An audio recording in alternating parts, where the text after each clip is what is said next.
बिस्मिल्लाहिर्रहमानिर्रहीम। 10th class के मेरे अज़ीज़ स्टूडेंट अस्सलाम वालेकुम।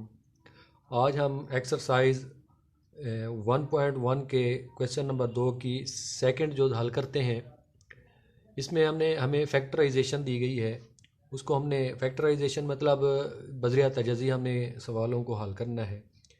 हमें रकम कुछ इस तरह दी गई है कि 3y² is equal to y into y minus 5। तो ये बहुत सिंपल सा सवाल है, बहुत आसान सा। तो आइए फिर शुरू करते हैं। उम्मीद करता हूँ आप मुकम्मल तवज्जो से सुनेंगे और मेरी पूरी वीडियो को भी देखेंगे। अगर पसंद आएगी तो मेरी वीडियो को आप लोग लाइक करेंगे। तो आइए फिर शुरू करते हैं। हम पहले क्या करते हैं, ब्रैकेट का अमल करते हैं। तो ये 3y² इज़ इक्वल टू, ये वै के साथ मल्टीप्लाई होगा, y² हो जाएगा, माइनस वै 5 के साथ मल्टीप्लाई होगा, ये जमा का, ये माइनस का जमा नफ़ी हो जाएगा। वै -5 के साथ जब मल्टीप्लाई होगा तो माइनस का 5y आ जाएगा। इसके बाद हमने क्या करनी है, हमने इस रकम को हम इस साइड पे ले आते हैं या फिर इस रकम को हम इस साइड पे ले आते हैं। तो मैं क्या कर रहा हूँ कि इस सारी रकम को मैं इधर ले आता हूँ। ये हमारे पास नई रकम आएगी 3y², ये जमा का ये माइनस बन जाएगा, माइनस 5y। यहाँ ज़ीरो बच जाएगा इस जगह पे, मैंने ज़ीरो लिख दिया। तो इसके बाद 3y² में से अगर एक y² को मैं माइनस कर दूँ तो हमारे पास 2y² बचता है। और यहाँ ये माइनस का था, सॉरी, ये यहाँ आएगा तो जमा का बन जाएगा, जमा 5y बन जाएगा इज इक्वल टू 0। अब हम यहाँ से अगर गौर करें तो हमारे पास y कॉमन आ रहा है, तो हम यहाँ से y कॉमन ले लेंगे। यहाँ बचेगी रकम 2y जमा 5 इज इक्वल टू 0। चूँकि ये y भी 0 के बराबर है और ये भी 0 के बराबर है, तो हम इनको अलग-अलग y के बराबर कर देते हैं। तो हम क्या करेंगे, ये y पहले हम लिखते हैं y इज़ इक्वल टू 0, बस ये एक जवाब आया। और दूसरा जो है हमारा 2y जमा 5 बराबर है 0। 5 को हम उधर दूसरी साइड पे ले जाते हैं, y बराबर हो जाएगा -5 के, बटा 2 यहाँ से करते हैं और यहाँ से भी बटा 2, 2 के साथ 2 ख़त्म हो जाता है, y बराबर हो जाता है -5/2 के। उम्मीद करता हूँ आपको ये सवाल समझ आ गया होगा। अगर कहीं से समझ नहीं आई तो मुझे आप कमेंट्स में पूछ सकते हैं। इसके बाद हम क्वेश्चन नंबर 2 की हम चौथी जोड़ हल करते हैं। चौथी जोड़ में भी फैक्टराइजेशन दी गई है। हमने फैक्टराइजेशन के थ्रू x या y की कीमत मालूम करनी है।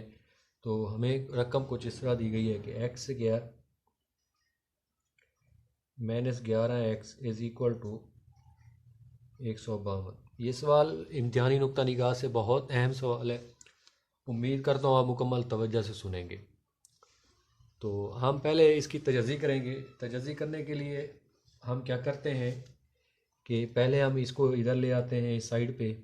ये हमारी रकम बनती है x² -11x, ये जमा का 152 है तो यहाँ आएगा, माइनस का बन जाएगा और इसकी जगह हम 0 लिख देंगे। अब हम दो ऐसे हिस्सों को तलाश करेंगे कि अगर ये 3 रकमें हमने इसको 4 बनानी है। तो हम क्या करेंगे कि एक को इसके साथ ज़रब देंगे, यानी 1 ज़रब 152 इज़ इक्वल टू 0 होगा। अब हमने ऐसे दो हिस्सों का तलाश करना है जिनको ज़रब दी जाए तो वो 152 बने, जिनको ज़रब दी जाए तो 152 बने, और जिनको जमा नफ़ी किया जाए तो माइनस का 11 बने। तो हमारे पास दो ऐसे हिस्से कौन से हैं, एक है 19 और दूसरा है 8। अगर इन दोनों को ज़रब दें तो ये 152 बनता है। अगर माइनस का 19 और जमा का 8 बनाएं तो ये हमारे पास रकम बनती है माइनस का 11। 19 में से 8 जाए माइनस का 11 बनता है। तो हम इन दोनों के साथ ये x वाली रकम लगा देंगे, यानी क्या, x² -19x जमा 8x minus 152 is equal to 0। यहाँ से x कॉमन निकलेगा, x माइनस 19 बन जाएगी रकम। यहाँ से जमा 8 कॉमन निकलेगा, x माइनस 19 बन जाएगा इज इक्वल टू 0। अब x जमा 8 और x minus 19 is equal to 0। चूँकि ये दोनों 0 के बराबर हैं तो हम इनको दोनों को 0 के बराबर करके x की कीमतें निकाल लेंगे। यानी x जमा 8 इज इक्वल टू 0। 8 को हम दूसरी साइड पे ले जाते हैं, x बराबर हो जाएगा -8 के। डियर स्टूडेंट्स, अब हम क्वेश्चन नंबर 2 की फिफ्थ यानी 5वें पार्ट को हल कर रहे हैं। एक्सरसाइज 1.1 है क्लास 10th का। इधर भी हमने फैक्टराइजेशन मालूम करनी है, तो इसको अब हम हल करते हैं, देखते हैं कि हमें क्या हासिल होता है। x की कीमत मालूम करनी है। हम पहले क्या करते हैं कि इन दो का हम एलसीएम ले लेते हैं। एलसीएम अगर देखें तो हमारा एलसीएम निकलेगा x इंटू एक्स जमा 1। इसके बाद अब यहाँ देखें तो ये x के साथ x ख़त्म हो जाएगा, x जमा 1 और x जमा 1 ये आपस में एक मुरब्बे की सूरत में इकट्ठी हो जाएंगी, यानी x जमा 1 का ये मुरब्बा बन जाएगा। अब जमा x जमा 1 के साथ x जमा 1 ख़त्म, x के साथ ज़रब खाएगा तो ये x का मुरब्बा बन जाएगा, स्क्वायर बन जाएगा, यानी और बराबर है 25/12 के। इसके बाद इसका मुरब्बे को हमने खोलना है, ये x स्क्वायर हो जाएगा जमा 2x जमा 1। x का मुरब्बा x स्क्वायर, 1 का मुरब्बा ये 1 आएगा और इन दोनों का हासिल ज़रब जो होगा 2x होगा। जमा x का मुरब्बा x स्क्वायर होता है बटे x इंटू एक्स जमा 1 बराबर हो जाएगा 25/12 के। अब x स्क्वायर और ये x स्क्वायर ये 2x स्क्वायर हो जाएंगे, जमा ये 2x जमा 1 बटे x इंटू एक्स जमा 1 ये बराबर होगा 5 और 12, 25 और 12 के।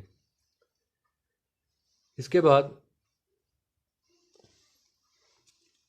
अब हमने क्या करना है, यहाँ हम ज़रब चिले पे का अमल करते हैं, यानी इस 12 को इसके साथ अमल, ये ज़रब चिले पे इस तरह होता है कि इस रकम को हमने इसके साथ ज़रब देनी होती है और इस रकम को इसके साथ मल्टीप्लाई कर देना होता है।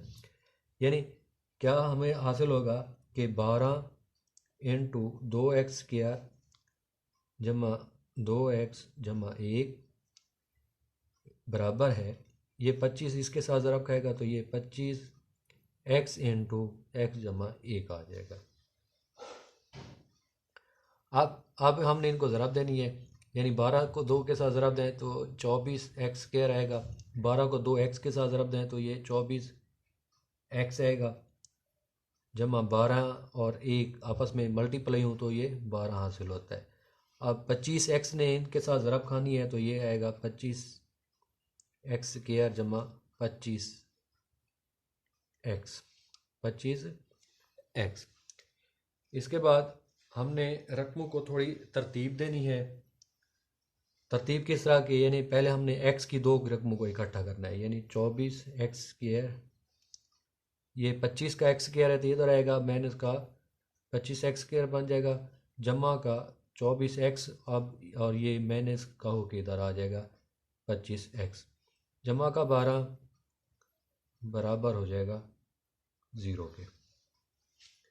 अब जब हम इनको हल करते हैं तो हमारे पास रकम कुछ इस तरह हासिल होती है कि माइनस के 25 में से 24 का जमा चला जाए तो माइनस का 1x स्क्वायर बचता है।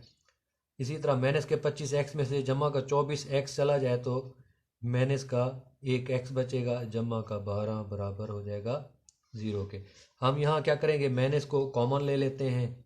माइनस जब कॉमन लेते हैं तो एक्स स्क्वायर माइनस माइनस जमा हो जाता है, एक्स माइनस जमा माइनस होता है, ये 12 के बराबर हो जाएगा 0 के। हमारे पास जो न्यू रकम आ रही है वो है एक्स स्क्वायर जमा x minus 12 is equal to 0। हमारे पास ये रकम आ रही है एक्स स्क्वायर जमा एक्स माइनस 12, ये नई रकम है। तो हम इसको फिर क्या करेंगे, जो हमने पिछले सवाल में अमल किया था कि यानी कि ये 3 रकमें, तो इसको हम 4 करके बढ़ाएंगे, ज़्यादा करेंगे। यानी इसके अद्दी सार को इसके आखिरी हिस्से के साथ ज़रब करेंगे, यानी 1 ज़रब 12 बराबर हो जाएगा, सॉरी 0 के नहीं, 12 एकम 12 होता है। अब हमने दो ऐसे इनसे ढूंढने हैं, सर्च करने हैं कि जिनको ज़रब दें तो 12 बने, उनको जमा नफ़ी करें तो माइनस जमा का 1 एक्स बने। अब 4 और 3 को अगर हम ज़रब दें तो वो 12 बनता है। ठीक है जी, हमने जमा का एक्स बनाया है तो जमा का 4 और माइनस का 3, जमा का ये 1 आ जाता है। ये फिट आ रही है पूरी रकम, तो ये हमारा बिल्कुल एग्जैक्ट बनेगा सवाल के ऊपर।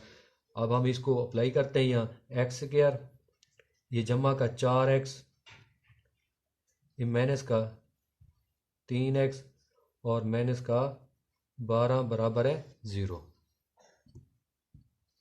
इसके बाद अब हम गौर करें तो इन दोनों में से x कॉमन निकल रहा है, x कॉमन निकाल लेंगे, x जमा 4 हो जाएगा, माइनस का 3 यहाँ से कॉमन निकल रहा है तो x जमा 4 हो जाएगा, बराबर हो जाएगा 0 के। अब x माइनस 3 और x जमा 4 ये बराबर हो जाएगा 0 के। हमने x की कीमत निकालनी है। ये दोनों जो रकमें हैं ये 0 के बराबर है, तो हम इनको अलग-अलग 0 के बराबर करके x की कीमत निकाल लेंगे। यानी x माइनस 3 बराबर है 0, माइनस 3 को उधर ले जाते हैं तो जमा का 3 बन जाता है। ये है पहला जवाब। इसके बाद x जमा 4 को भी सेम इसी तरह हल करते हैं, x जमा 4 बराबर है 0, जमा 4 उधर चला जाता है तो वो माइनस का बन जाता है। तो ये है हमारा जवाब। इधर पर हम हाल सेट लिखेंगे कि 3 व माइनस 4, इस तरह ब्रैकेट में बंद करके इसका आंसर लिख देंगे। ये है हमारा आज का सवाल, क्वेश्चन नंबर 2 स्मार्ट सिलेबस के मुताबिक कंप्लीट हुआ। इंशाल्लाह नेक्स्ट वीडियो में इसका हम क्वेश्चन नंबर 3 शुरू करेंगे, जो कि हमें एक इक्वेशन दी गई है, हमने उसको कंप्लीट स्क्वायर की मदद से हल करना होता है। तो इंशाल्लाह नेक्स्ट वीडियो में मैं उसको हल करूँगा, क्वेश्चन नंबर 3 को, एक्सरसाइज 1.1 की 10th क्लास की। तो तब तक के लिए अल्लाह हाफिज़।